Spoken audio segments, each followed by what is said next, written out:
Good morning, everyone out there. My name is David Simpson, and I am so excited to be here with my partner in crime, Allison Apsey. We are your co-state and federal relations coordinators for MEMSPA, and we're here with a We Lead MI update. Oh. How are you, Allison? Great. Thank you for joining us. One of the things that David and I have been talking about in our role as co-state and federal relation coordinators. It's a mouthful. Right, It's yes. a mouthful. For MEMSPA, we are very focused on teacher wellness. And as a middle school principal and as an elementary principal, we know that is our responsibility to create an environment where teachers can do their best work. And that's the best thing for our students. And we do things like pizza lunches and jeans days and snack carts, and those things are important and they're fun. But we also feel like our role in Lansing and in Washington, D.C. is just as crucial for teacher wellness, because we need to make sure that they're getting the funding that they need, the support that they need, that the laws that our legislators are creating that impact our students make sense, and that our teachers understand them. Teacher wellness is about fixing the underlying issues in our systems, because sometimes it feels like those fun things we do are putting just Band-Aids on the problems without actually fixing the problems. What we're working to do is work with legislators to fix some of those underlying problems. So let's talk about that work. Yeah, and I think that's an important thing. I mean, we all do that. And it's not just whether we're a middle school or an elementary principal. We're here because we care about people. Teachers in our school are people in our community we care about. We want them to thrive. Teacher burnout is real. This teacher shortage is real. And so, like Allison said, we all do those things. We all, go in and maybe sub for a teacher for an hour so they can get some things done that they need to, pizza luncheons. But how many of you have taken the time? That's the question. That takes a lot of work, a lot of energy to plan all of that work.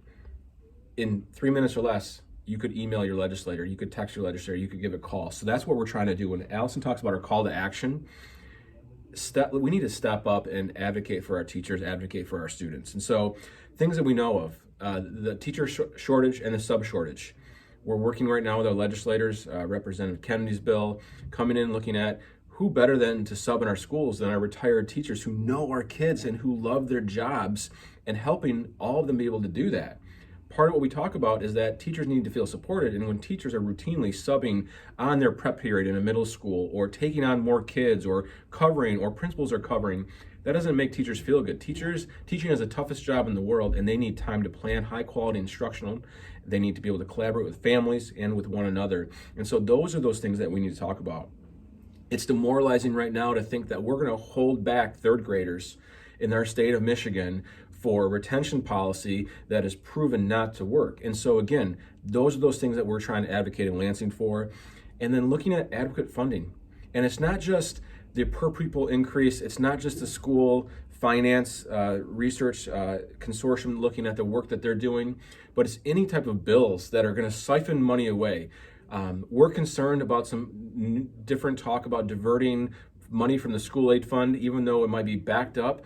But if we don't have a dedicated funding stream for K-12 education in the state of Michigan, we're going to fall farther behind, Allison, and that's where we need all of you to come in and help. Yeah, we have a fantastic opportunity for you to join us in Lansing on April 15th. We'd love to have every MEMSPA region represented on our lobby day on April 15th. And it's a fantastic day. And it might seem a little intimidating to go meet with a legislator in Lansing, but it's really not, because we all get together. We have a briefing about our talking points. You get to take your talking points with you. You get to hand them to the legislator. David or I or one of our other veteran lobbyists would be happy to go to a meeting with you.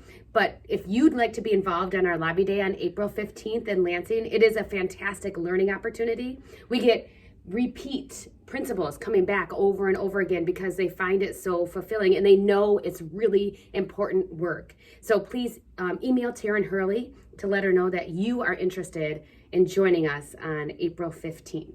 Yeah, just think of it as tax day, and that's what we're doing. We're going on tax day, and we're going to hopefully have your taxes done by then. The other exciting thing is that with our role in MEMSPA, we're going to the National Leaders Conference, which is a joint conference with NAESP and NASSP, the Secondary Principals Association, where we're going to be meeting with senators and representatives. We're excited. Shauna Spicker is coming, John Wenstrom, Mike Domagowski, Paul Liebenow, representing all of us in Washington. And that's something that in this role we've learned too, that we need to advocate at the national level too. Things like Title II funding are critical at risk. I just tweeted out today a legislative update on the budget, FY21 budget, so please look for that. But those are those things that are important too, because they impact dollars coming into our classroom from Lansing. And so look for more updates from that. A live update from DC will be coming in March, at the end of March, so that's an exciting thing to happen. We're excited about that. But again, knowing who your representatives are, being able to communicate with them is really important. And so let's just say you can't join us on April 15th because we know not everyone is going to be able to get away. There is still something you can do. So we are going to send out a legislative update on April 17th, and included in that legislative update will be our talking points from our lobby day. Then it's up to you. We are asking that you email, you text, or you call one of your legislators to talk through those talking points. So you don't have to be there with us to take action. So that's our call to action. Everyone can either call, text, email, or join us on April 15th. Imagine if our 1,000+ members, Allison, pick up the phone, write an email, text their legislators on that day.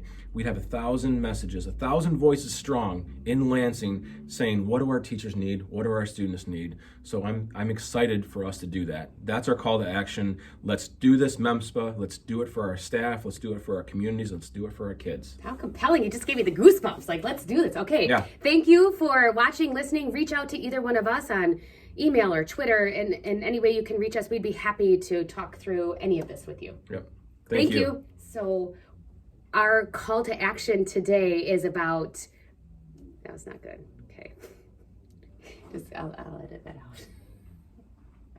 Okay, we're Just start pausing. over. Okay.